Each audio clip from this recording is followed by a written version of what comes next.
Bonjour à toutes et à tous. Merci d'être présents pour cette dernière séance du séminaire de recherche intitulé Questionner le sens du travail avec autrui. Deux points, l'utopie dans le travail social, organisé par l'IRTS Île-de-France, Montrouge, Neuilly-sur-Marne et Meaux. Donc, ce séminaire a été monté par mes soins et le service communication dernier trimestre 2025. Programmé donc sur 2026. Et on a un projet de le renouveler, bon, je dis déjà la fin, mais c'est en 2027. En d'années, on verra de changements multiples. Je vais donc, en guise d'introduction, resituer un peu la thématique autour de cet objet qui semble un peu obscur. Penser l'utopie dans un monde dystopique, avec un discours misérabiliste sur le travail social. Quel est l'objet? Déjà, je l'ai abordé à partir de la question du sens dans le travail social, à comprendre en fait le travail social comme un mouvement historique, politique, euh, au sens d'un travail du social qui est comment établir un lien social, comment le travail social a pour enjeu la construction du lien social, et pas que de la réparation du lien social défait, ce qui veut dire que, historiquement, les frontières du travail social évoluent au gré des multiples changements sociopolitiques, économiques et écologiques, et on le voit avec les nouvelles thématiques contemporaines, dans un contexte où la société, les inégalités économiques et sociales de classe se renforcent, se durcissent, dans la métropolisation des grandes villes, Paris-Île-de-France étant mise en concurrence avec Londres, Tokyo, comme dit Saskia Sassen, le village global. De plus, les métiers médico-sociaux, traditionnellement de relations humaines, sont de plus en plus numérisés, informatisés. Donc, les travailleurs sociaux sont aussi en ligne, doivent se connecter, être connectés, et dans l'allée vers numérique, et dans un secteur de plus en plus concurrentiel, avec la contractualisation, un ensemble de changements liés à New Public Management. L'hôpital a déjà connu cette rationalisation gestionnaire économique. Le médico-social, ce que dit bien Chauvière ou Michel Hotès, ont bien analysé ces mouvements de chalandisation du social qui ferait que le travail au sens du service public ressemblerait de plus en plus au service privé marchand. Même dans les typologies de Manuel Castells, qu'il avait écrit dans La société en réseau, il prenait la société américaine où il analysait les différents types de services commerciaux, administratifs, il mettait les services sociaux aussi dans cette logique de réforme de l'État marchande. Euh, D'autre part, les logiques d'emploi dans le social se diversifient. On voit apparaître depuis 20-30 ans l'intérim social avec des sociétés d'intérim, des coopératives, de l'intérim, pardon, non, du travail social indépendant, libéral, euh, chez les AS et même un peu chez les ES. Ils ont leur clientèle. Donc on se demande comment. Il y a toute une philosophie de l'action. Une ancienne AS travaillant dans le secteur aéroportuaire de Roissy avait fait son carnet d'adresses autour de la santé au travail. Elle s'est mise à son compte pour travailler sur des commandes et elle s'est fait son marché comme cela à 40-50 ans. Il y a des bénévoles, éternels bénévoles, souvent des travailleurs invisibles, et il y a toute une confusion autour de bénévoles, aidants, pères aidants. On a invité ici un travailleur père lors de la séance consacrée à la réduction des risques dans le champ de la toxicomanie. Travailleur père payé, gratifié ou gratuit ou non. Donc il y a plusieurs aussi logiques d'emploi. Qui sont peut-être, je crois, des symptômes de ces réorganisations d'ensemble du secteur social, et j'ai vu, qui compte 1 100 000 travailleurs sociaux. On a 1 million d'après l'adresse, la dernière enquête, dont 41% d'auxiliaires, en fait, d'aide à domicile, d'emplois non qualifiés féminins. Donc, on compte dans ce secteur du social 21% de diplômés supérieurs au bac seulement. 21%. Donc, il y a toute une part, un continent invisible du travail féminin mal payé, mal reconnu, parce que ce serait, nous dit-on, que de l'aide, que de l'assistance. Et on le voit bien avec la canicule, tous les enjeux d'emploi et de relations aux personnes âgées isolées qui sont de fait mal reconnus et qui créent des conséquences terribles, hein, sur la santé des citoyens. Une problématique sociologique, de philosophie morale aussi, à la frontière de plusieurs champs, qui est celle de la relation entre le sens du travail aujourd'hui. Derniers travaux, je lisais, certains disent, est-ce que travailler fait-il encore sens? Est-ce que ça vaut le coup de bosser encore? Bon, j'exagère un peu, mais je lis cela à la question du sens du travail social. Il y a une dialectique, une relation dialectique entre sens du travail et sens du travail social. Et ce qui fait tenir les personnes, en partie, on le verra, c'est le fait de faire un travail utile, de contribuer à la santé sociale ou ce que j'ai appelé le soin social, dans un contexte de grande méconnaissance bureaucratique du travail social. On est dans une, si je le mets en mode diapo, on est dans un discours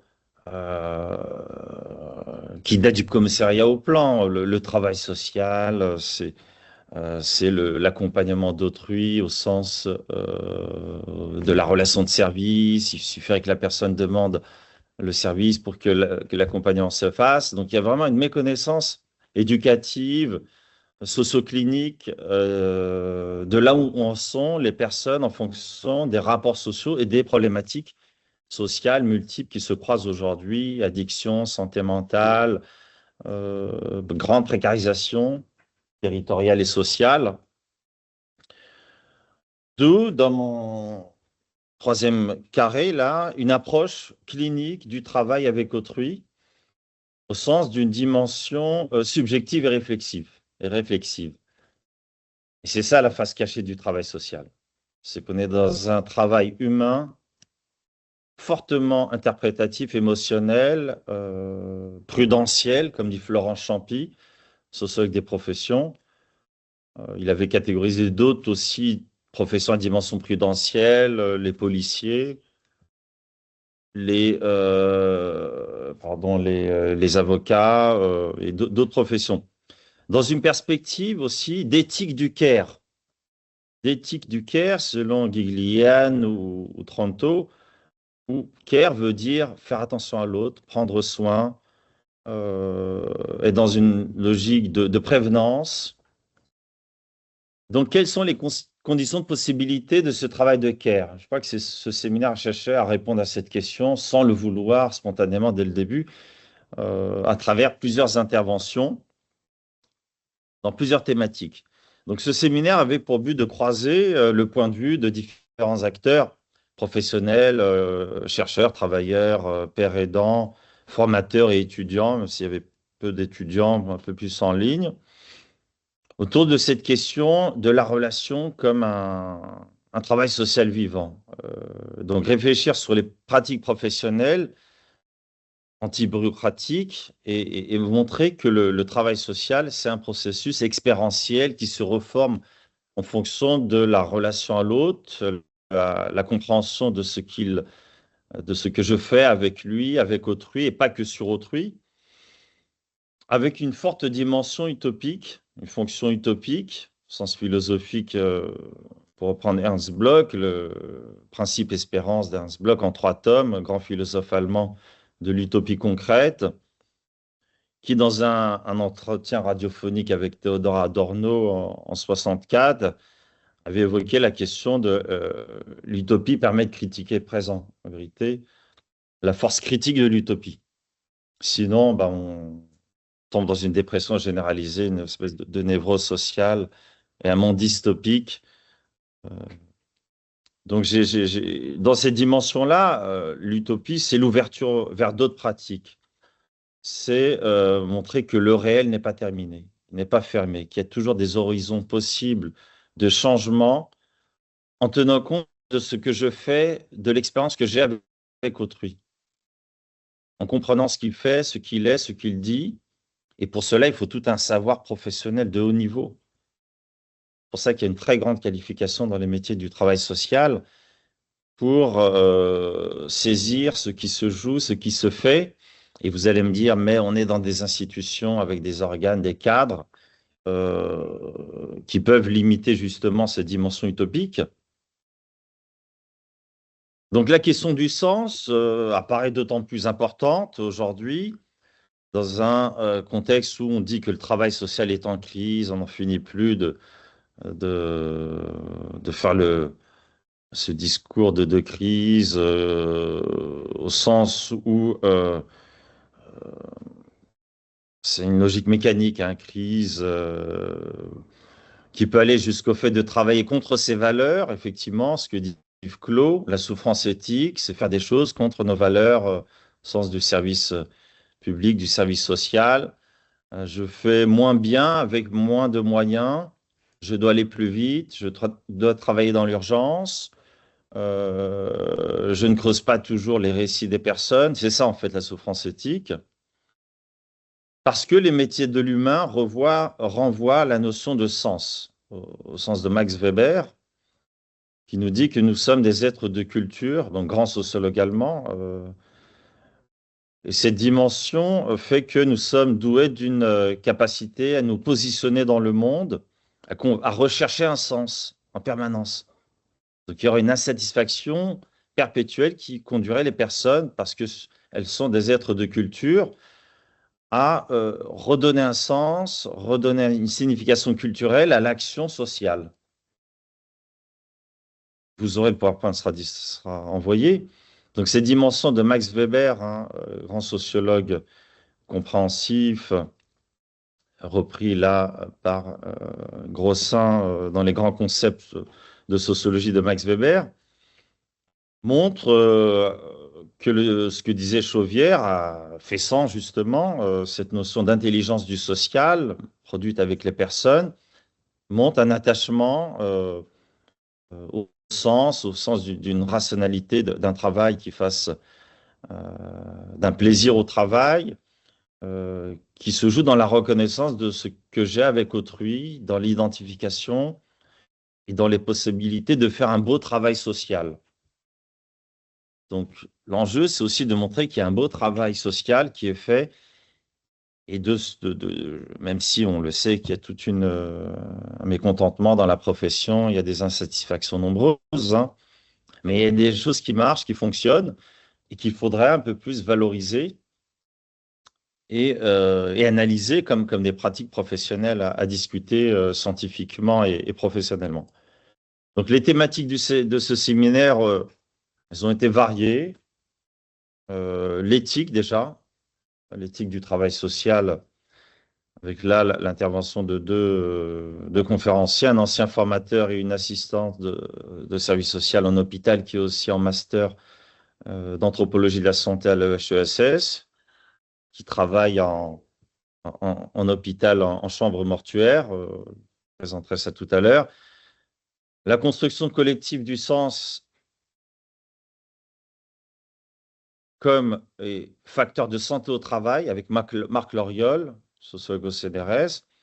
La pérédance, on a eu là un chef de projet, Clément Riva du Carré d'Ego, et Fabien Audacre, un travailleur pérédant, consommateur, et qui a analysé, qui a présenté son travail de pérédance.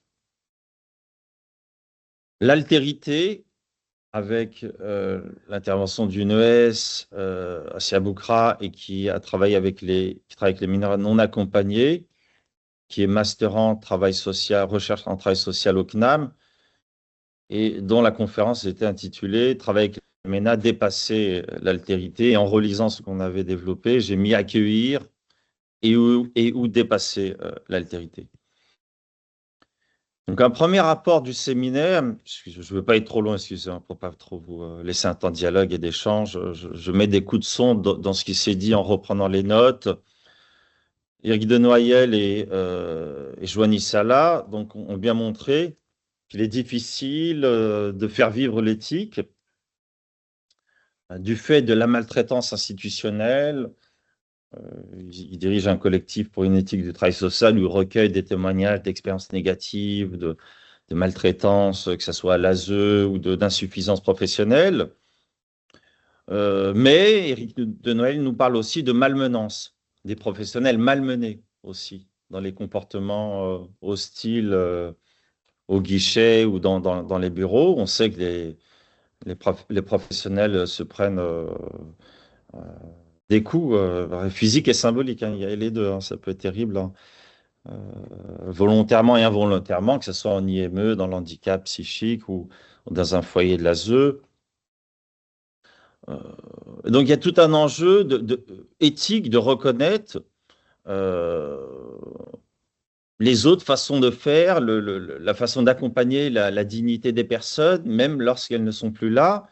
C'est le travail de Joanny Sala en chambre mortuaire qui recueille et qui se charge d'organiser, comment dire, les services funéraires d'enfants ou de personnes décédées à l'hôpital.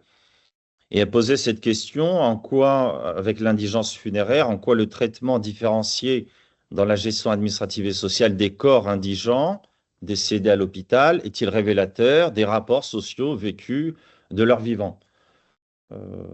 Et d'ailleurs, ce jour-là, il y avait été présent un membre du collectif Les Morts de la rue.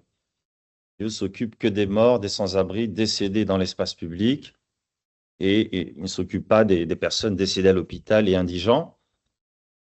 Donc, il a posé cette question éthique euh, d'un travail social qui dépasserait là, les interstices, les frontières institutionnelles pour reconnaître, mettre des mots, parler au sens de revaloriser, redonner une vie en fait symbolique aux personnes qui ne sont pas que dépasser le fait qu'on leur attribue des numéros ou des identités bureaucratiques.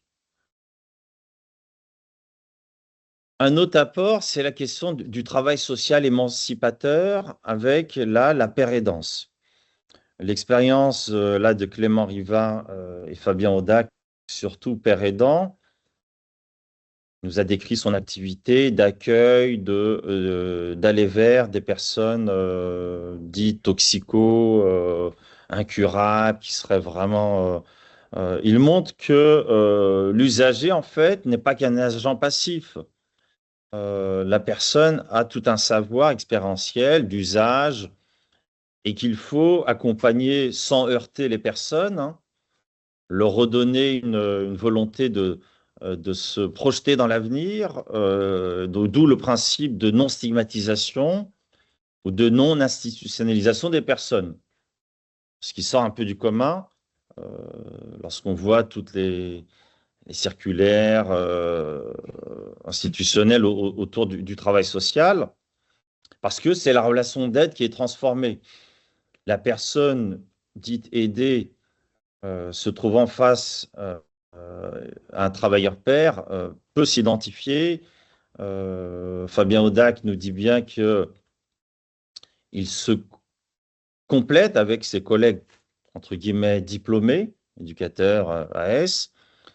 Et c'est pas parce qu'il a un coup d'avance sur eux, c'est que il arrive à décoder des attitudes non verbales, des mots, des façons d'être, de faire, que le travail social. Donc, en fait, il fait gagner des années hein, d'expérience aux personnes, jeunes formés notamment, en leur donnant une lecture clinique, une façon patiente de comprendre.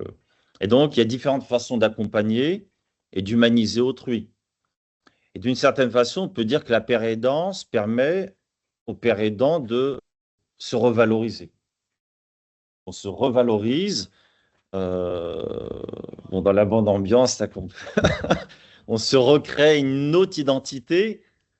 Parce que ce qui était très fort dans ce discours de Fabien Audac, c'est que il arrive à mieux gérer ses consommations. Il n'a pas arrêté. Après, il y a une lecture voilà, éthique. Donc, comment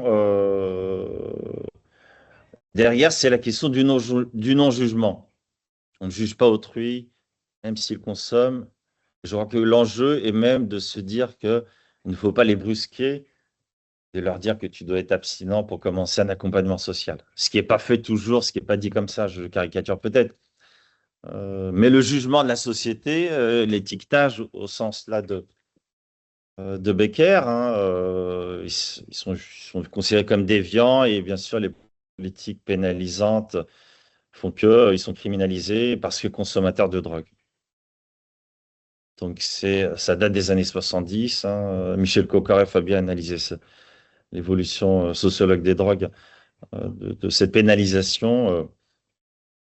Et donc la pérédance dans le champ de la consommation et comment dire d'usage de drogue ouvre un peu une brèche, hein, je crois, dans la façon de travailler avec autrui et de montrer qu'il est possible de faire autrement, euh, à tel point ils ont une file active, ils arrivent à, comment dire, créer une dynamique territoriale d'échange, ils sont identifiés dans le secteur là, du Nord parisien. Et que et donc il y a vraiment une conscience éthique et critique dans cette logique de père et danse.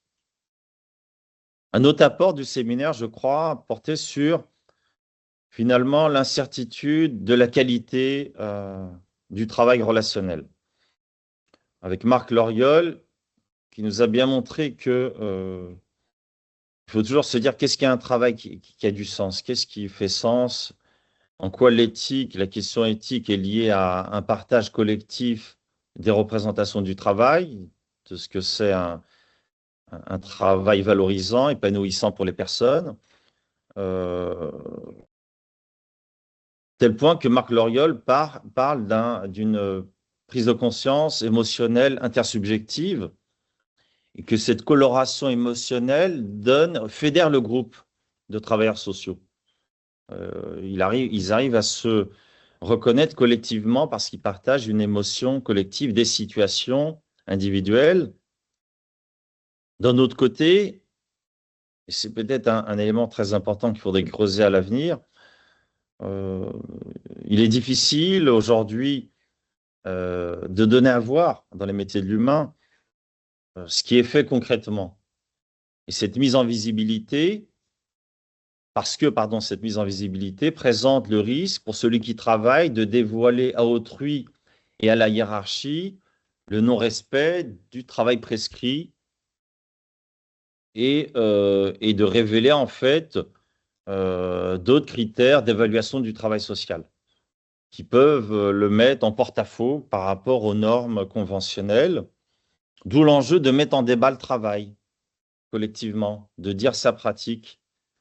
Les GAP servent à ça, les séminaires, les espaces d'échange, qui sont des lieux de confiance, la confiance au travail qui favorise la coopération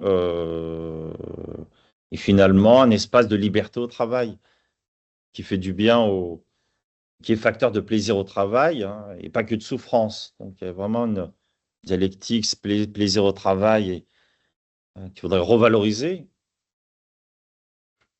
Et ça permettrait voilà, de mettre un peu à distance ou de reproblématiser la souffrance au travail, la souffrance éthique au travail.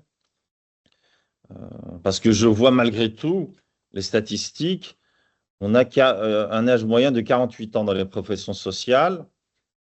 La part des plus de 50 ans est de 41% contre 32% dans les autres secteurs. Donc malgré tout, il y a plus d'ancienneté, l'ancienneté est plus longue, on reste un peu plus longtemps euh, dans un contexte de division sexuée des métiers sociaux. Même si dans les professions sociales, il y a les aides à domicile, les assistantes familiales qui, elles, ont en moyenne plus de 50 ans, autour de 50, 60 ans. Un autre point important du séminaire, le dilemme éthique.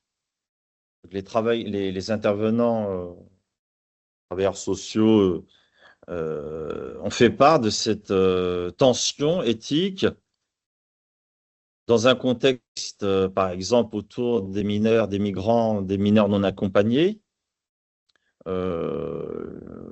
où la pression administrative les identifie à des groupes qui doivent s'intégrer, s'assimiler rapidement. Donc, on perçoit davantage leur étrangeté que leur minorité, au sens de la protection de l'enfance. Et en cela, Siaboukra nous dit qu'il y a tout un positionnement pour les protéger ses enfants et résister à cette tension administrative, ce qui l'amène des fois à être à la frontière de l'application des normes, à être dans un dilemme éthique entre care versus contrôle des personnes. Donc il y a ce balancier, le soin, le clinique et le contrôle avec cette pression sur les chiffres, cette pression concurrentielle. Et elle nous dit dans son discours qu'elle a moins de temps pour être dans le care elle-même. Il y a plus de jeunes, il y a des groupes, de nouveaux groupes. Elle a moins le temps de travailler la relation éducative, même si on ne peut pas généraliser. Il y a un ouvrage collectif qui est sorti sur la question, mais c'est une hypothèse intéressante d'un côté, et d'un autre côté, une tension de groupe, elle disait des jeunes Guinéens dans un entre-soi, qui étaient comment dire, en résistance face au cadre institutionnel, et que c'est un travail de longue haleine dans l'aller vers, dans la façon de communiquer en français, en anglais, de manier la langue. Et donc, on peut constater, pour reprendre Goffman, un de ses concepts, un malentendu dans les obligations d'engagement des interactants. C'est-à-dire que l'engagement n'est pas partagé parce que l'un doit protéger sa face, est sujet à stigmate, et il est toujours dans ce conflit identitaire sur comment l'autre me perçoit en fonction de l'étiquette sociale que la société renvoie. Donc il y a tout un enjeu chez les travailleurs sociaux de déconstruire ces images réifiées des stéréotypes sociaux multiples, de la femme battue, du migrant qui a souffert de tel parcours, ou profiteur des aides sociales, parce que ça se rejoue constamment dans les relations d'accompagnement, ce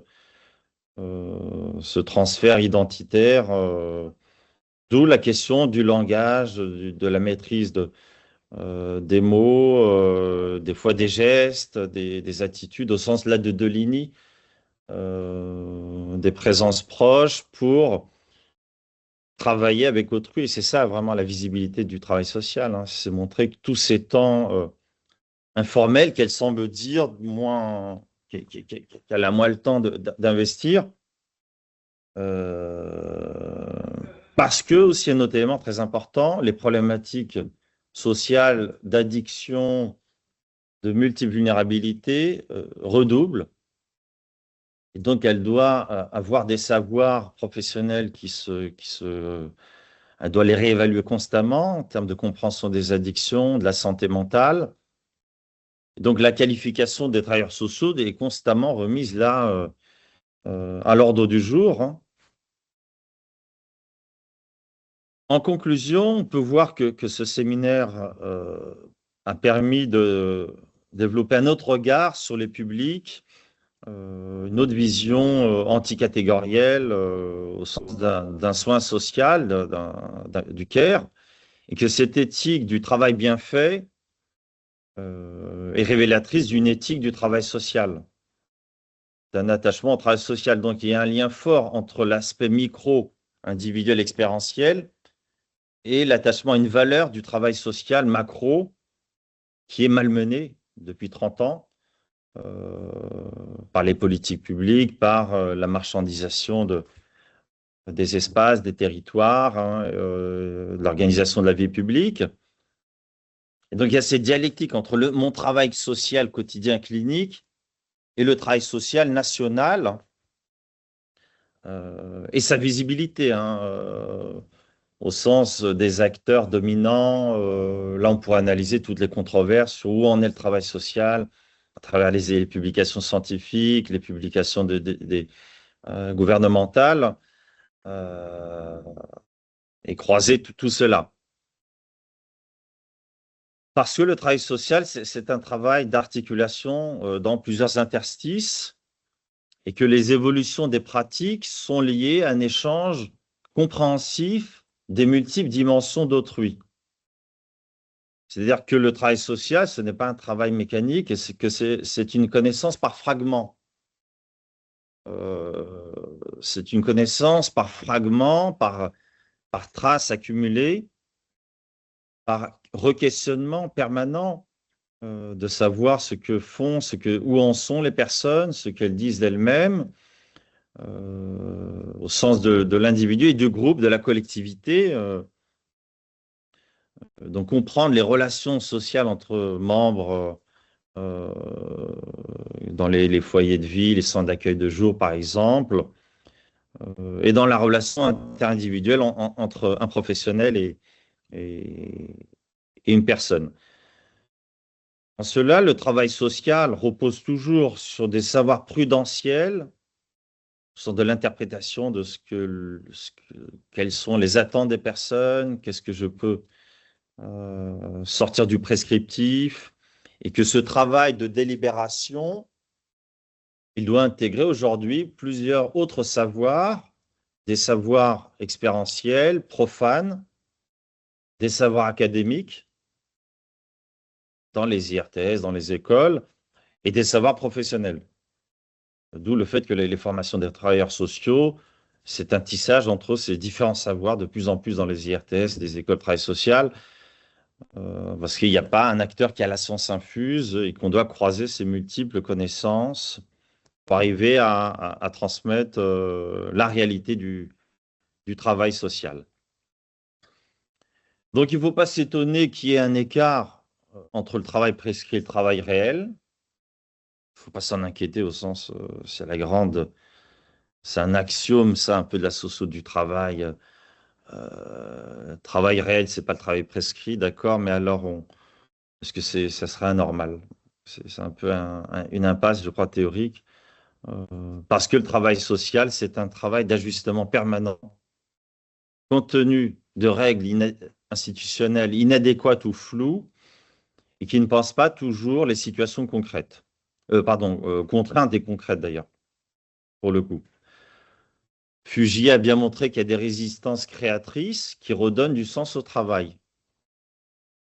Donc résister au travail, ce n'est pas voilà comment dire, ça ne doit pas être compris comme une déviance, hein, mais comme en fait un enjeu de maintien du sens au travail social, parce qu'elle s'appuie sur la capacité d'imagination des acteurs et de leur intelligence.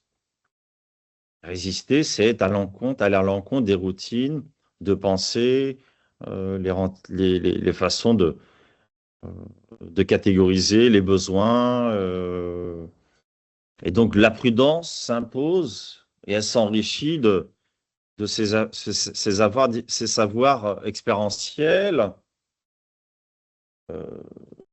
qui redonnent une autre dimension à la symétrie classique entre un travailleur social et un usager qui se fait petit, qui a honte, qui a peur, qui est dans l'incertitude de ce qui va devenir de son sort, que ce soit un enfant en protection de l'enfance ou une personne marginalisée dans un CHRS, par exemple,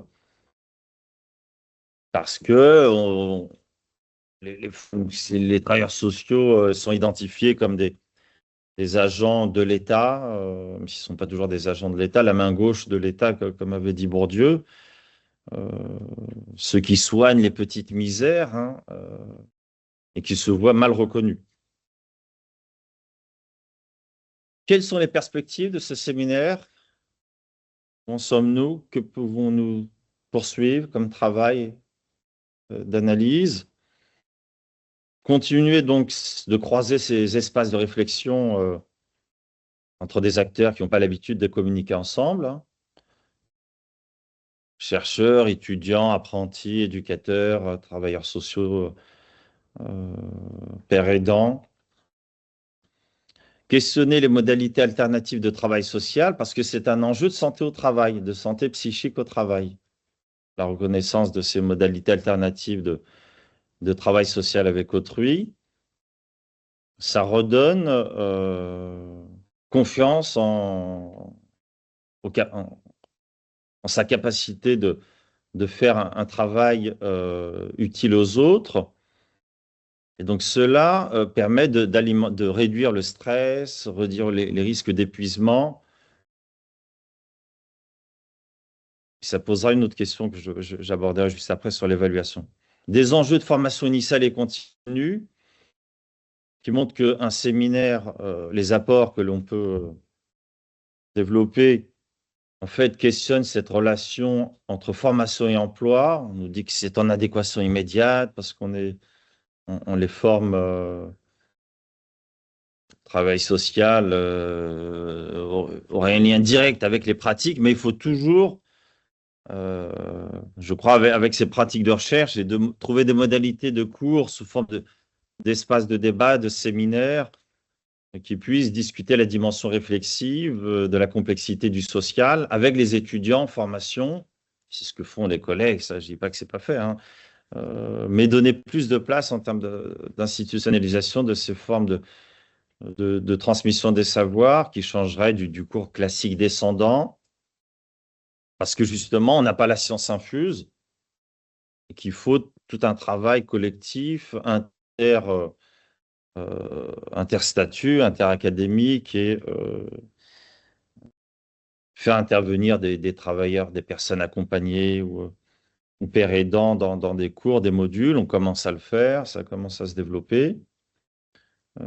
Et comment on valide ces connaissances, comment on évalue les savoirs aussi à travers les stages. Donc ça nous amène à proposer des nouvelles thématiques pour peut-être une prochaine année de séminaire en 2027, hein, si on se projette dans l'avenir. Soyons dans l'utopie concrète justement pour questionner peut-être de nouveaux champs. Et je ressortais ce matin d'un visite de stage avec l'UNAPI, un centre d'accueil de jour, handicap psychique, où un des chefs de service m'évoquait le fait qu'il souhaitait faire intervenir un père aidant en situation de handicap psychique dans le cadre du séminaire ou de cours de personnes accompagnées. Je fais que c'est une excellente idée pour aller toujours dans cette façon euh, de montrer qu'il y a d'autres façons de travailler en articulation entre les diplômés du travail social et, je dirais, les travailleurs pairs non diplômés, mais dont les connaissances expérientielles ont été validées par... D'ailleurs, ils sont sélectionnés, on l'a vu avec Fabien Honda qui nous dit qu'ils sont recrutés. C'est tout un séance d'échange sur leur, leurs compétences, leur façon d'être et de se projeter dans cette fonction. Une autre thématique qui est à la mode, l'écologisation du travail social. Pour un peu d'eau. Pourquoi et dans quel sens? Sujet à débat.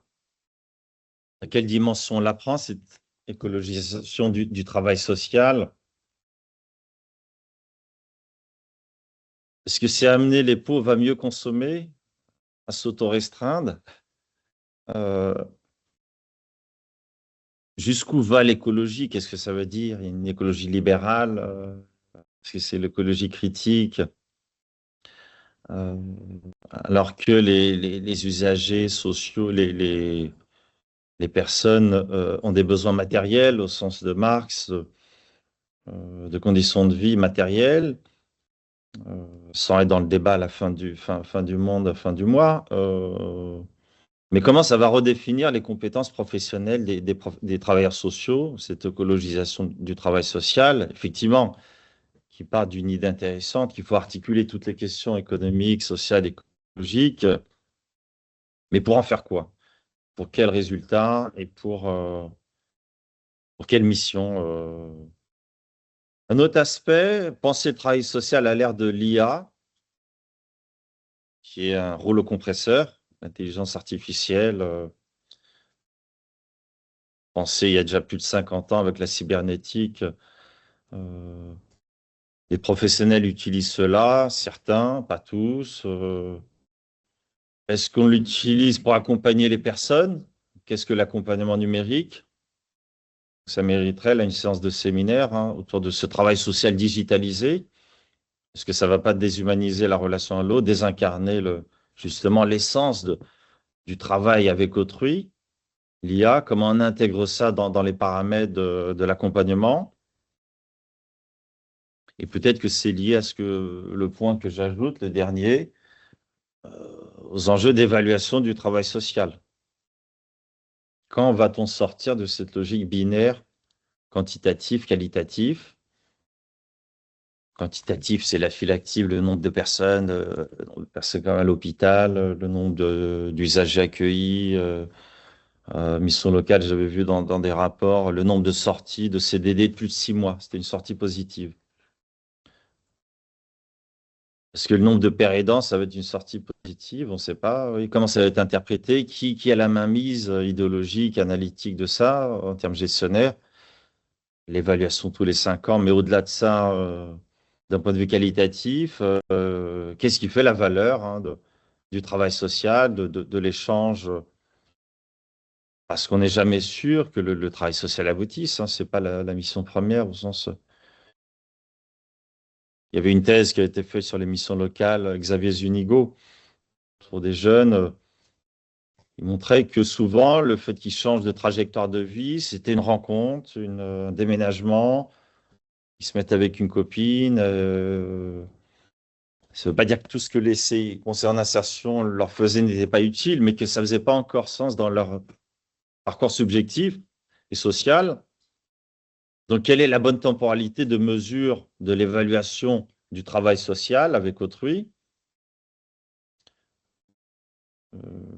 Parce que ça, c'est lié à la compréhension des problématiques et de leur évolution, d'addiction, santé mentale, les interstices entre ces questions, comment on les repense, avec des mainmises, des controverses scientifiques, médicales, autour de la catégorisation des personnes. Et donc évaluer voilà, le travail social, c'est peut-être un grand mot, un gros mot, mais qu'est-ce qu'on comprend est-ce qu'on est dans une logique productive, productiviste hein. Donc voilà les thèmes que je pressens, il y en a peut-être d'autres, hein, c'est en débat avec différents collègues ou avec vous, hein, euh, pour une nouvelle année d'intervention qui sera peut-être ouverte aussi davantage aux étudiants. Voilà pour cette synthèse hein, qui est pas parfaite, qui est vraiment, je le fais entre deux canicules, mais qui lance un peu le débat sur ce que vous avez compris, pensé, et ça vous donne des. J'ai mis une petite bibliographie pour prolonger un peu cette discussion.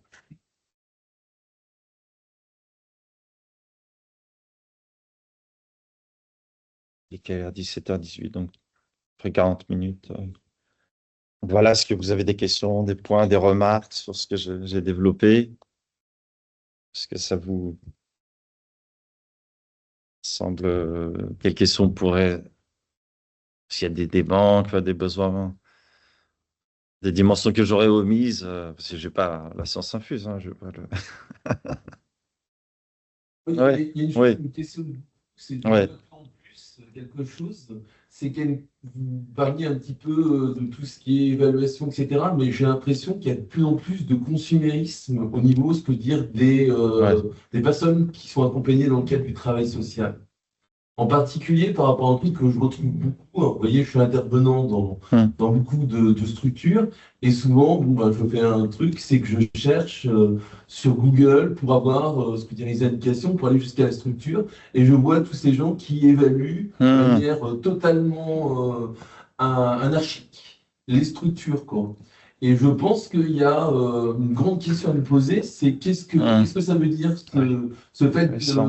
comment d'évaluer et de consommer du social comme on consommerait quelque chose, Un ben, service. un magasin, ce que je veux dire, je vais chez Carrefour, j'ai mon enfant qui est pris en charge, je sais pas moi, à l'UNAPUI, et Hum, ben je le considère au même sens que quand hum. je vais faire mes courses au supermarché du coin, quoi. Et ça me questionne beaucoup, quoi. Et qu'est-ce qu'on peut en faire? Qu'est-ce qu'on peut réfléchir par rapport à ça? Est-ce qu'il y a des gens, il y a des sociologues qui ont réfléchi à Oui, ça? sur la notation, ouais, il y Ouais, a la toute une mutation, oui, c'est sociologie. Ouais, parce que alors c'est important que les usagers soient critiques par rapport au travail qui est effectué. hum, Mais après, qu'est-ce qu'on en fait? ouais. On peut pas mettre ça effectivement sur le même niveau qu'une boulangerie ou la poste ou un service lambda. Dis-moi un peu ce qui est fait. Ça biaise, ça fausse, ça va polluer la compréhension de ce qu'est la structure. Il y a une baisse de fiabilité, donc une forme anarchique de mesurer, de comparer, de noter. Euh, Dans le social et sociologue, je vois peu de travaux. Vraiment, ça a été fait dans tout ce qui est question de santé, les mesures, le poids, la taille. Il y a des logiciels. Il y a une quantophrénie, hein, de soi, hein, la quantification de soi qui augmente avec le numérique, effectivement. Euh, et sur la perception du service en ligne, effectivement, mettre des commentaires. Ça peut desservir, ça peut nuire effectivement à l'image de la structure. Mais ça peut être, ça va, c'est dans l'air, effectivement, que vous disiez, de ce consumérisme de masse qui peut Ouais, être inquiétant, quoi.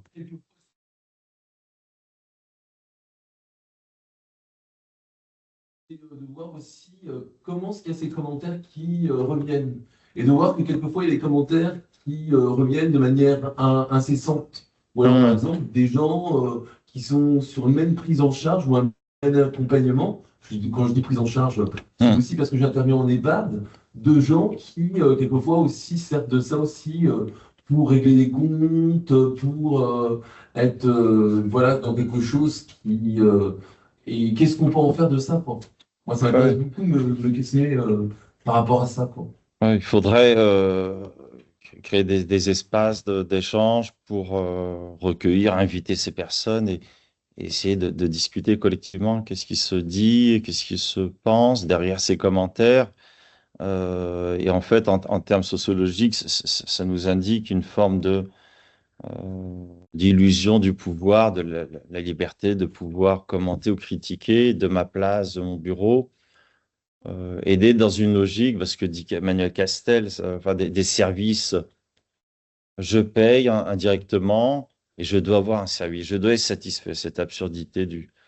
euh, Après, il faut regarder dans le détail précis qu'est-ce qui s'est dit et croiser, et ça va avec cette idée d'évaluation par qui sont les plus légitimes à évaluer, comment on évalue, qu'est-ce qu'on en fait de ces commentaires. Certains, vous les mettre dans la moulinette de l'IA, pour vous sortir quelque chose, Et les structures ça peut parfois interroger. qui répondent directement. De toute façon, qui répond Ah, qui automatiquement. répondent. Ah bah oui, ouais, une compagnie d'avion, ouais, ouais, parce qu'ils se disent, il faut maintenir notre image, notre crédibilité numérique. Euh, Bah, là où ça, en hum, général, il y a plus de réponses, c'est quand on passe, par exemple, moi je vois dans les EHPAD, vous savez, il y a plusieurs sortes d'EHPAD. Il y a les EHPAD hum, qui sont publics, il y a les EHPAD qui sont associatifs, et puis il y a les EHPAD qui sont des EHPAD qui sont des entreprises. hum. Et alors là, je m'aperçois, pas que, mais souvent, ceux qui ont tendance à répondre, c'est dans ce sens-là. Ah Dans ouais, le sens les de dire, entreprises, ouais, ah oui, les entreprises, je sais commerciales. pas, ceux qu'on connaît, bah, je sais pas, Emeis, Newsweek, etc., ils ont tendance à répondre dans ce sens-là. Ouais, s'ils ont des chargés commerciaux, ils sont payés. qu'à faire ça, et donc ils veulent maintenir leur image rentable, effectivement, ce qui dessert le travail social, hein, qui est la gratuité, qui est vraiment le symbolique, travailler euh, la relation éducative au sens de la transformation des personnes. Donc, il y a des choses, j'avais hésité, j'avais mis évaluer, je l'ai enlevé, évaluer ce qui ne se voit pas. C'est ça l'enjeu en vérité dans le travail social. Ce qui se perçoit, mais ce qui ne se voit pas immédiatement. Ce qui est invisible, mais qui est là, qui se déroule malgré tout, hein. Et l'autre chose, c'est la notion de sens, mais pas la notion de sens des travailleurs sociaux, c'est aussi la notion des sens pour l'autre qu'on accompagne. Et Oui, ça, souvent, quelquefois, enfin, en tout cas, moi, je vois avec les étudiants, donc à Torino ici, j'ai vraiment envie de leur faire réfléchir à ça. C'est que le sens, il n'est pas que pour eux, il est aussi pour bien l'autre. sûr. Et souvent, on oublie ça, quoi. Et quelquefois, ben, on ne va pas dans le sens, je veux dire, de ce que sous-entendrait la loi de 2002, qui est quand même de Hum. rendre acteur, quoi. Ah oui, Et souvent, hein, il y a plein de travailleurs sociaux qui ont beaucoup de mal, je pense, à comprendre le sens, que c'est quand même un sens qui est beaucoup axé sur le fait de rendre acteur ou actrice, hein, ce que dire, la personne que l'on accompagne. oui, c'est qu'il y a un dilemme autour du partage de la définition de ce qu'on entend par être acteur, autonome. Est-ce qu'on se focalise sur les souhaits, les attentes des personnes, ou est-ce qu'on va immédiatement poser un besoin, identifier un diagnostic? Donc la question de prendre le temps, de laisser venir, comprendre l'autre pour interpréter le sens qu'il met à la relation. C'est bien un principe de la sociologie weberienne qui nous dit que les individus interprètent le sens de l'action sociale, en fait. C'est qu'ils sont dans une... Et ils ne nous le disent pas ouvertement, ou à demi-mot, donc il y a tout un travail de décodage du travailleur social, formé d'ailleurs au sens social, c'est ça qu'elles sont importantes, sens humain et social, pour décoder comment dire, les mots, les demi-mots, les non-dits, les façons de dire les choses, au-delà des temps formels de bureau, et que c'est un travail permanent de réajustement sur... Effectivement, ce qui fait sens pour le travailleur social ne fait pas toujours sens pour l'usager. Euh, et quand ça fait sens, est-ce que c'est toujours pertinent? Donc, il y aurait tout un travail à creuser là sur les champs, les domaines d'action en protection de l'enfance, en handicap, dans le champ d'insertion sociale, ce décalage entre le sens perçu et le sens caché, en fait, que les personnes n'osent pas dire, ou comment dire, quelle est la satisfaction des AS que j'avais ici, des étudiantes me disaient qu'il y avait des usagers qui, à la fin d'un accompagnement, entre guillemets, leur faisaient un cadeau, un présent. Est-ce qu'elles doivent accepter ou pas? Qu'est-ce que ça signifie? Et que dans certains groupes culturels, même sans culturaliser, certains donnaient de l'argent. Une enveloppe, bon, des chocolats. Mais dans d'autres lieux, d'autres espaces, ça va être un regard, un sourire. Ça va être, voilà, Ce qui est important, c'est qu'est-ce qu'on fait de ça?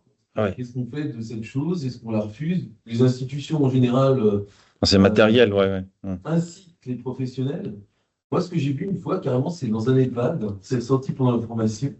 Une personne, ce que dire un proche d'un résident, qui avait carrément une liste de tous les professionnels et qui donnait des billets. Ah, carrément, ouais, ça va loin, ouais. Là, Ça, là, ça en dit il long. avait carrément la liste et cochait ce que dire les Les, personnes en disant, voilà, c'était au moment des fêtes de fin d'année, et il cochait, il donnait. les plus méritants. Ouais, ouais, il donnait alors à peu près tout le monde. Après, le truc qui est questionnant, c'est qu'il n'a pas donné au cadre. C'est-à-dire que, par exemple, l'IDEC, qui était esprit de l'information, Hum, a découvert cette situation. hum. Que j'ai trouvé étonnant. Les Ouais. gars, quoi, du coup, sur ça? Ça a été sur le jour où ça s'est su, parce que ça s'est dit pendant l'information, bah, ils étaient un peu choqués, hein. Mais ils n'ont pas interdit. Bah, si, ils ont interdit, hein, c'est-à-dire, en gros, ce côté numéraire, de fait de donner, bah, c'est complètement. Mais après, moi, je pense qu'il y a aussi un sens quand on Hum. parle de ça, parce que le sens, c'est quand on vous fait un cadeau qui est un cadeau personnalisé. Là, ça devient quelquefois plus à nuancer. Vous savez, un cadeau, si par exemple, moi je suis un usager, bah, je vous offre un parfum, ça va pas être la même chose que si je vous offre pas une bouteille de vin, mais par exemple une boîte de chocolat. Vous allez pouvoir éventuellement partager avec. Si je vous offre une Hum. bouteille de parfum, ça va Ouais. rendre quelque chose qui est plus personnalisé et qui s'oriente à vous, peut-être pas simplement en tant que travailleur social, mais en tant que personne. Personne. Une autre signification. C'est ce que je veux dire. Oui, oui, bien sûr. Si. Parce que le travail social a toujours été marqué là, par le don contre don, constamment. Est-ce qu'il y a d'autres remarques, d'autres questions? Oui, Marie?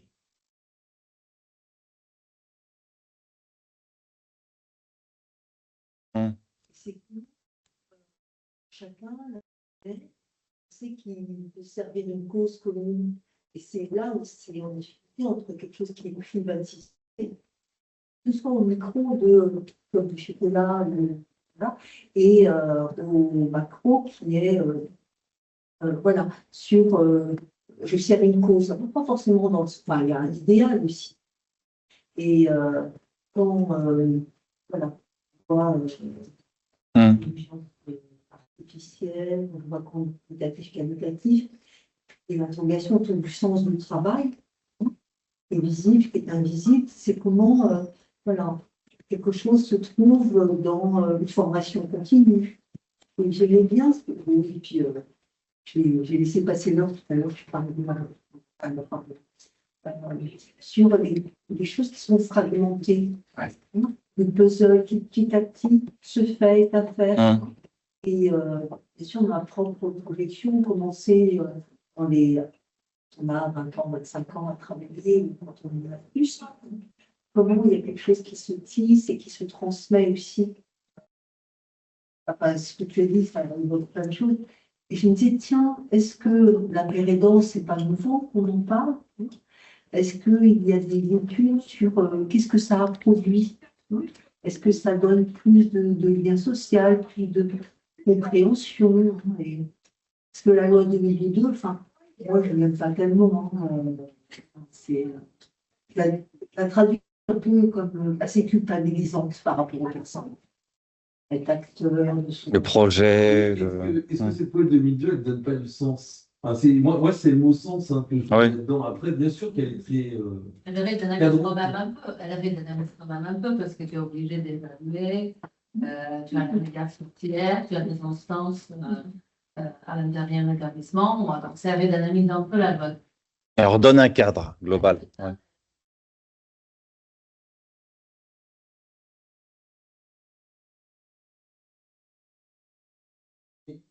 Moi, j'ai une question par rapport à la loi 2002. Est-ce que vous êtes aperçu que quand même l'avant et l'après loi 2002? Avant la loi de 2002, et même encore aujourd'hui, hein, parce qu'il y a des choses qu'il faut savoir, hein, parce qu'il y a encore beaucoup d'institutions où, par exemple, moi, une fois, ça m'est arrivé de rentrer dans une institution et carrément, ils m'ont dit, on n'a pas de projet personnalisé et on est en train de réfléchir. On fait des réunions pour voir comment on va mettre. Et une structure hein, qui est à pignon sur rue, hein, qui a des structures, des foyers d'hébergement, etc. Et la chef de service me dit, on est en train de réfléchir à comment mettre en place des projets personnalisés. Est-ce que les gens se portent mal, ils ont mal? Il peut être oublié dans Ils ne pensent pas forcément. Enfin, Il oui. peut être oublié dans Oui, Il passe à la fin par rapport à la pertinence de l'activité, des actions qui sont mises en place. Vraiment, parfois, tu vois des enfants qui n'ont pas les traitements, qui sont oubliés, qui sont droit des séjours, et que les parents sont liés avec le nombre des enfants que tu as sur le groupe. Certains enfants ne sont pas, si on n'a pas l'obligation de revoir les situations chaque année,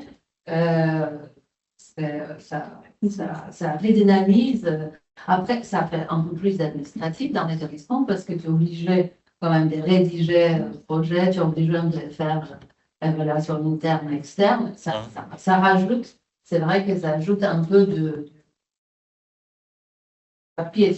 Là, ça donne une visibilité au travail, là. Ça, c'est intéressant. Oui. Je trouve. Mais je pense dans les structures, pas faire de généralité, mais qui accueillent des personnes en situation de handicap, comment les travailleurs sociaux veulent absolument trouver un projet particulier et tout, et puis bon, la personne, elle est là où elle en est. Et parce que le mot à la mode, là, c'est autodétermination. Ouais. Je peux pas. Oui, ça ressort des placards depuis. Ouais.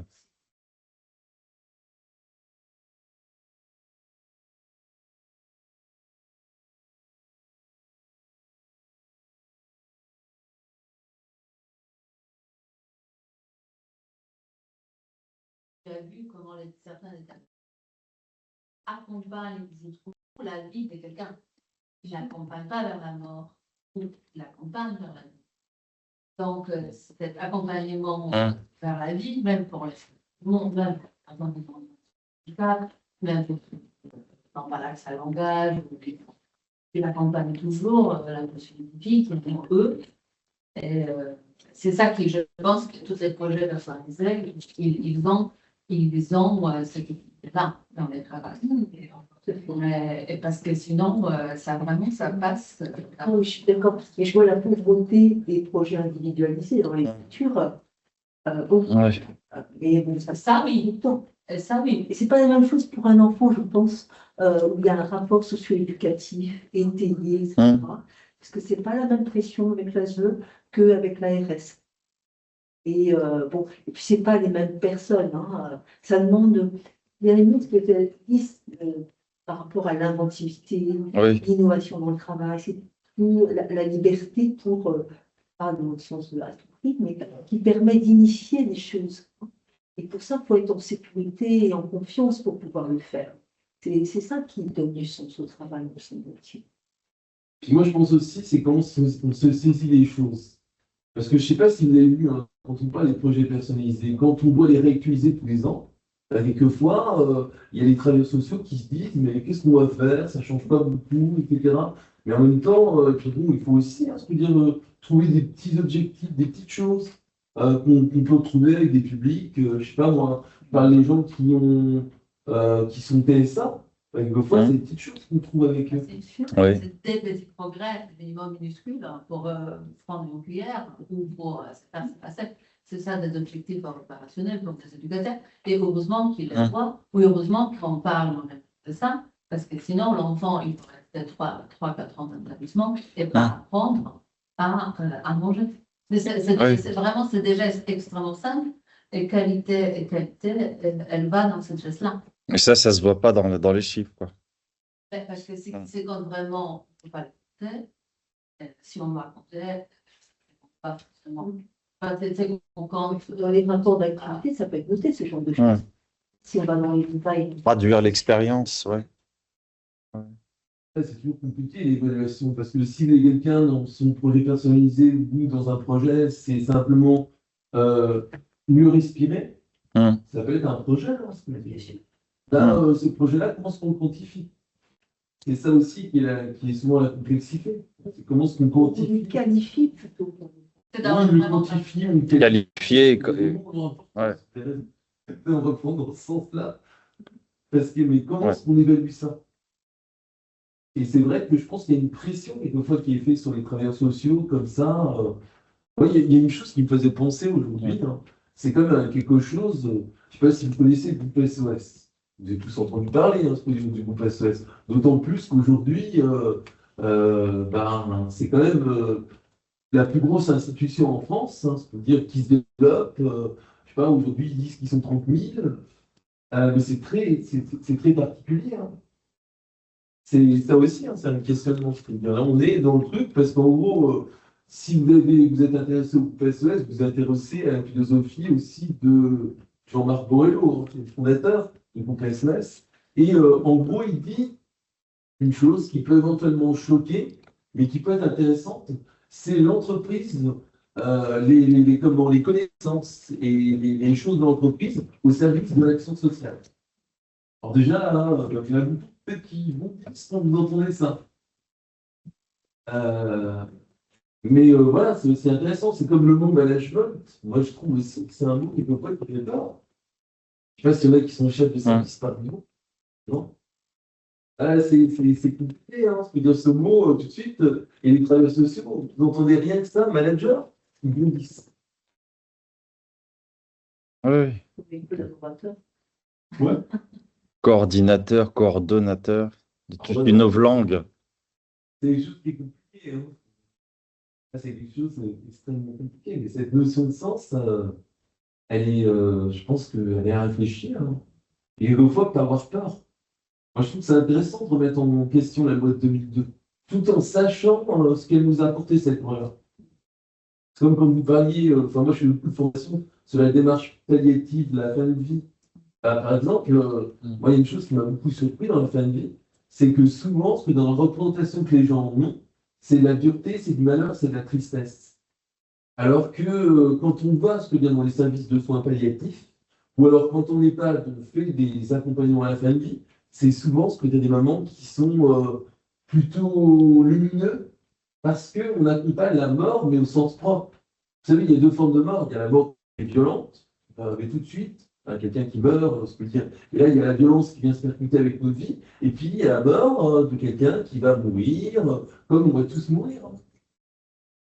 Ça aussi, hein, c'est un questionnement aussi que je trouve intéressant. Je peux dire, c'est pour ça que je rebondis sur ce que vous disiez sur comment la fin de vie. Non, parce que, oui, non, parce que j'ai vu des cas ici qui étaient vides ou qui n'étaient pas faits pendant des années, ou que les enfants, ils étaient dans la souffrance ou dans l'obésité ou dans différents états et qui n'étaient pas réévalués. Et ça craint parfois. Si c'est pas, si c'est pas regardé. Une instance qui impose cette regard tiers sur l'autre parce que qui nous impose quelque chose, qui est autorité qui impose quelque chose d'une manière bienveillante, je dis ça. Moi, je vois le fait. Ouais. Après, la place de. Moi, je me demande quelle est la place vraiment du travail social, parce que la place, c'était la charité. Est-ce que c'est l'État? Parce que quand même, on vit dans une groupe sociale. Et l'enfant, elle n'appartient pas, elle appartient à la société, elle appartient tout d'abord à soi-même, après à sa famille, après à l'école. Le travail social, est-ce qu'elle elle fait partie de cette groupe sociale par rapport à des autres organes dans lesquels l'enfant vit? Est-ce que ça l'Église? Non, aujourd'hui, c'est pas l'Église qui va s'occuper de tous ces enfants-là. Est-ce que c'est l'État? Est-ce que c'est l'entreprise? Est-ce que c'est les pères qui font des fondations ou les parents qui sont initiatifs très souvent de création des associations? À qui appartient ce rôle? Est-ce que ça peut être tous ensemble? Justement, ça c'est. Qui est garant de ça? Qui est garant de ça? On a la chance d'avoir des institutions en France qui peuvent être garantes. Voilà, Mais au niveau symbolique, qui est garant de cette aide qu'on porte à l'autre? Oui, ça c'est une bonne question philosophique et sociologique. Ouais. Moi, je connais bien, je me rappelle d'une intervention sur la pérédance. Donc, cette personne qui travaille chez Aurore. Ouais.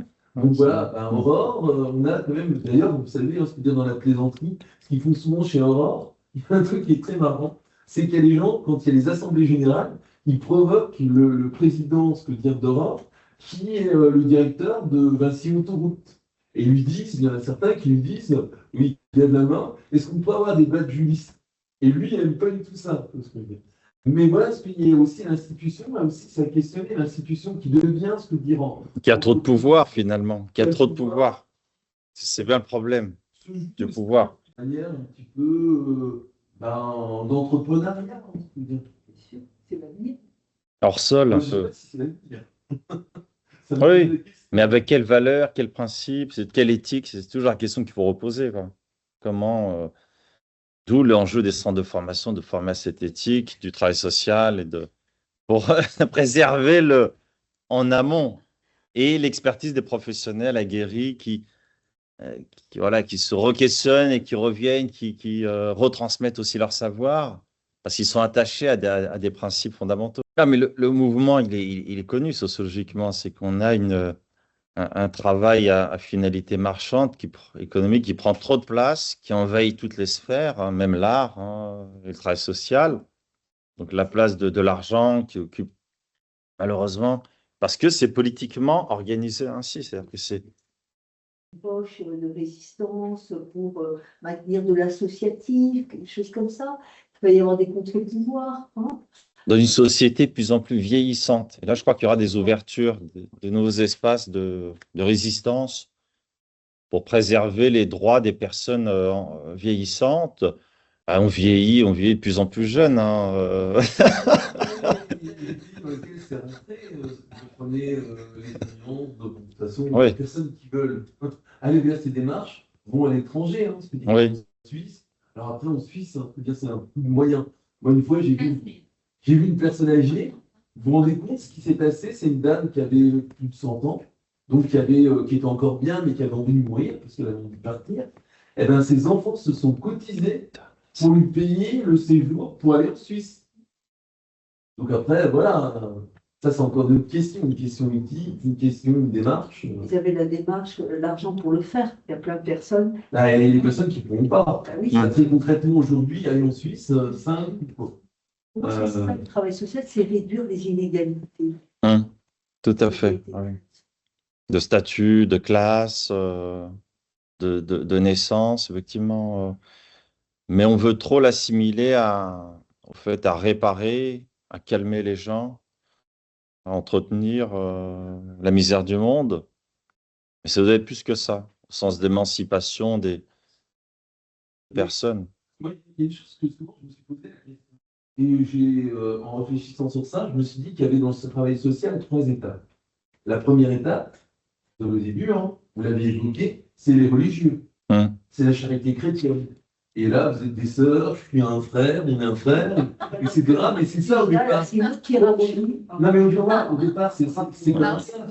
Dans l'histoire du travail social. Et Et c'est là, on retrouve encore. le bénévolat, après ça s'est professionnalisé. C'était ça au départ. Je parle au 19e siècle, voire avant. C'est-à-dire, d'ailleurs, on retrouve des choses. Ce qui est incroyable, c'est de voir quelquefois des structures qui se transforment. Par exemple, les petits pères des pauvres qui sont repris par Hum, des institutions beaucoup plus importantes, etc. Donc ça, pour moi, c'est le départ. Après, il y a un côté qui est le militantisme. Des gens investis politiquement, mais pas politiquement au sens, on l'entend aujourd'hui, au sens propre de la politique, de gérer les cités. Et je dirais qu'il y a une troisième phase, en tout cas, vous pouvez être en désaccord avec ce que je suis en train de dire, et j'aime bien ce que dire qu'on puisse, qui est la phase aujourd'hui du professionnalisme. On devient professionnel, qu'est-ce qu'on fait ici? On forme des professionnels hum, qui vont être institutionnalisés, qui vont avoir un salaire et qui hum, vont produire du travail social. Et ce travail social va être quelque chose qui va leur permettre de vivre, de consommer eux-mêmes, et à partir de là, ben, voilà, de répondre à des exigences qui sont des exigences de la loi de 2002, de la loi de 2005, etc. Donc vous voyez, C'est pas antinomique. On peut être hum, dans quelque chose qui est une forme d'un idéal pour une société. On peut être bénévole, militant, professionnel. C'est comment tout ça va se tisser. Il me semble que s'il n'y a pas une forme d'utopie dans le travail social, ça n'existe pas. Il faut qu'il y ait au moins cette envie de se dire que l'autre va se transformer, et nous aussi, que peut-être la personne, ce sera toujours notre pays, toujours le même, mais la personne, elle vit toujours et on va lui accorder des soins de confort plus développés, que voilà, on va pas la laisser mourir sur le chemin, quoi. Que quand il y a des crises comme actuellement, on va pas dire bon bah les vieux on les soigne pas, mais on prend que les gens entre 20 et 30 ans. Quoi, quelqu'un d'âgé, il n'aurait pas droit euh, à des soins. Ouais. Et est-ce qu'on a des services suffisamment de moyens pour dire tout le monde a le droit d'avoir une qualité de vie? Ah, bon, moi, c'est l'idéal. C'est insupportable de dire qu'on sacrifie des gens pour d'autres. Et la culpabilité des gens qui vont être soignés et d'autres qu'on va laisser mourir. On a vu, ouais. Moi, vous savez, ça me pose une question. Et ça, c'est une question que je trouve intéressante à se poser. C'est quand on parle, je veux dire, même des jeunes qui sont suivis par l'aide sociale à l'enfance et qui mettent en échec l'aide sociale à l'enfance.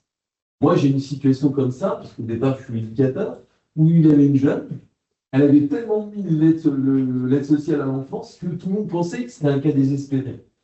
Et que déjà, elle était perdue, elle était foutue.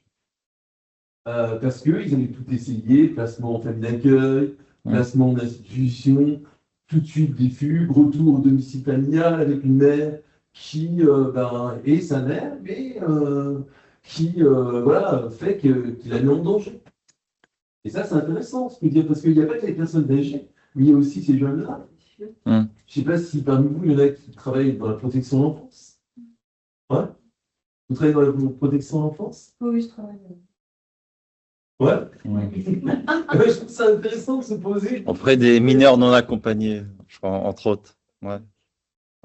Ces jeunes, quelquefois, vous voyez, moi, cette situation, je téléphone à l'aide sociale à l'enfance, donc à Anthony, pour dire où c'était, et je téléphonais à la standard 17, et je lui disais, pourquoi vous téléphonez, pour quel jeune vous téléphonez? Je donnais le nom de la jeune, et on me disait, bah, elle, il n'y a rien à faire, quoi. Ça fait X années qu'on l'a suivie, elle est dans les vacances, éventuellement, bon, ben, et vous trouvez qu'une éducatrice qui sait tellement pas quoi faire, qu'il a fait, je veux dire, décompenser, quoi. En finalité. Décompenser la jeune. Bah ouais, elle fait décompenser les jeunes, on a un rendez-vous, etc. Elle la pousse tellement qu'elle finit par se rouler par terre, quoi. Ouais. Ouais, ce qui est très inquiétant, là, du point de vue de l'anti-utopie, quoi. C'est le. Ah ouais. Ouais, là, c'est. T'es pas capable de changer, c'est toute cette rhétorique de violence qui est faite aux personnes. Non, mais là, ces questions, c'est comment, je crois, Ah non, mais réinterpréter l'accompagnement à la fin de vie. Et c'est vrai que. Qu'est-ce qui fait encore sens, dans quelles conditions, comment on préserve un sens, comment l'attachement au. Et maintenant, qu'est-ce qu'on dit, tu le sais? Les cas complexes. C'est devenu. Jeune qui vient en disant soignez-moi. Oui. C'est trop. C'est intéressant, je trouve ça intéressant. Ouais. C'est un bon endroit. Eh bien oui, parce que un jeune, en général, il est dans une situation d'extrême vulnérabilité, il est dans la transgression. Alors ça met à mal les personnes, peut-être comme moi, où on est très normatif. Donc on veut que le jeune aille à l'école, soit gentil avec la dame, etc., ne se prostitue pas, ne consomme pas. Mais ça, c'est pas la vie. Ça ne veut pas dire qu'il faut lâcher ces crises-là. Hein. Et la mise en échec des travailleurs sociaux dans des structures comme ça, c'est ça qui est intéressant. Oui. Et ça montre la dureté des rapports sociaux, de l'espace public, social, auxquels les travailleurs sociaux sont confrontés pour travailler, parce qu'ils ont une marge de manœuvre assez variable, quoi, limitée. Ouais. C'est ça. Oui, c'est que. Je rebondirais sur l'utopie, c'est aussi le croire. Oui. Peut-être que cette jeune-là, par exemple, je pense qu'à un moment, les travailleurs sociaux qui l'ont accompagnée depuis, je ne sais pas moi, 10 ans, ils n'y croient plus. Montrer à l'autre qu'on croit encore. Regardez, par exemple, le jeune qui a un comportement, on anticipe son comportement. Vous voyez, ce n'est pas des choses qui vous arrivent. Automatisme. On arrive avec une posture affirmée, on sait en tout cas pourquoi on met les deux pieds ici, et surtout qu'on n'a pas l'air de ça tout et qu'on n'est pas là pour leur apprendre la vie, on est en levier. Et les choix, à la fin, c'est eux qui vont les faire. Et moi, c'est ce que je leur dis toujours, moi, je suis qu'une petite parenthèse dans ta vie. Et tous les choix que tu vas faire aujourd'hui vont avoir des conséquences. Si tu fais tous les choix inverses de ce que moi je te conseille, écoute, on va faire comme tu veux. Hein. On va trouver d'autres solutions de ce côté-là. Tu vas voir. Puis à un moment donné, peut-être que tu vas prendre un mur. Peut-être que tu vas vouloir traverser le mur et puis continuer dans cette direction-là. Ou alors, à un moment donné, une direction qui soit peut-être un petit peu plus sécurisante. On va voir ce que ça donne. Mais c'est ce que l'on dit. C'est la culture du tissage. Ah oui. Donc, moi, ce que vous êtes en train de souligner, quand vous disiez, pour moi, l'autodétermination, c'est ça. C'est ce que vous êtes en train de dire. C'est ce que vous êtes en train de vivre. C'est plus dans le handicap et le protection de l'enfance, on l'entend moins. Mais on le catégorise comme, et c'est bien révélateur, les handicapés qui sont autodéterminés. C'est bon pour eux. Alors que c'est général, en principe, on doit parler de tout le monde. Tu fais des choix dans un environnement contraint de dépendance. C'est artificiel, la liberté totale. On est interdépendant. On est d'autant plus autonome qu'on est dépendant. On est autonome parce qu'on est dépendant d'autrui et qu'on va vers l'autre et qu'on retisse des liens et qu'on subjectivement, on se reconstruit en permanence avec les échanges sociaux qu'on a avec autrui. Et c'est les horizons que vous cherchez à leur ouvrir, ces jeunes-là, de perspective, d'aller vers d'autres façons d'être et d'entrer en relation pour sortir de cette image négative d'isolement, quoi. Et c'est très intelligent qui parle de ça. Devenir un expert de son champ. C'est justement parce qu'il a testé ça, c'est-à-dire dans sa pratique sur le terrain, comme ce qu'est la péréquance. Ça fait penser à Lies Loufoque aussi, hein. En faire des foyers, qui est devenu éduc, qui a failli être député. J'ai découvert qu'il y avait un étudiant qui était Oui. à la MENA. Oui. En gros, on l'a orienté à un moment vers les métiers, je crois que c'était la plomberie. Et après, il a été plombier en CADA, enfin, ce que dire, voilà, agent de service. Et après, il s'est relancé sur une formation d'éducateur à 24 ans. Ah oui, j'ai ça qui a été accepté en IRTS. Donc, Pour être éduqué à un jeune événement aussi. Chouette. Écrit, mais je sais pas, il a pas l'air très long, c'est tout le temps pour lui. après, il faut le temps que ça chemine. Ouais. Mais c'est vrai que c'est intéressant, ce que dire, de voir ces parcours-là. Ouais, bah. Des faits d'entraînement, d'émulation. Ça, c'est très fort. Et du coup, quand on sort d'un système de formation de compétences et qu'on devient éducateur, passer par la formation, c'est bien, mais c'est un long travail. Oui. Son transfert, la nécessité absolue de prendre de la distance. Avec des distances. J'ai des collègues anciennement passés Oui. qui ne sont pas passés par la formation. C'est compliqué. Je sais. Nous, on en a quelques-uns. Ils arrivent à aller au bout. Mais avec, oui, tout ce re-questionnement de leur parcours. Anciens placés, social de l'enfance. Du coup, les mélanger avec des professionnels qui ne sont pas passés par là et tout ça, parfois, il y a du recul sur certaines situations. Et ça donne des D'où, ouais. explosives. C'est dommage. D'où peut-être, ouais, tout à fait. Penser que les IRTS, écoles de formation, pourraient former davantage des nouveaux profils, des étudiants classiques, mais des pères aidants aussi. Ça gagnerait à être connu. Ouais, dans des modules ou des blocs, ou comment dire. C'est vrai que la pérédance, Ouais. je trouve que ça fait peur, et quelquefois des professionnels qui sont un peu. Ils se sentent bousculés, quoi. Ouais, c'est un peu le. Oui, quand vous avez, je sais pas, les Garut, Ouais. il y a des pères aidants, là, vous avez quand même des travailleurs sociaux qui, quelquefois, se sentent délégitimés. Parce que, à la fois, je pense qu'il y a quand même beaucoup de pères aidants qui continuent à être dans les pratiques de consommation.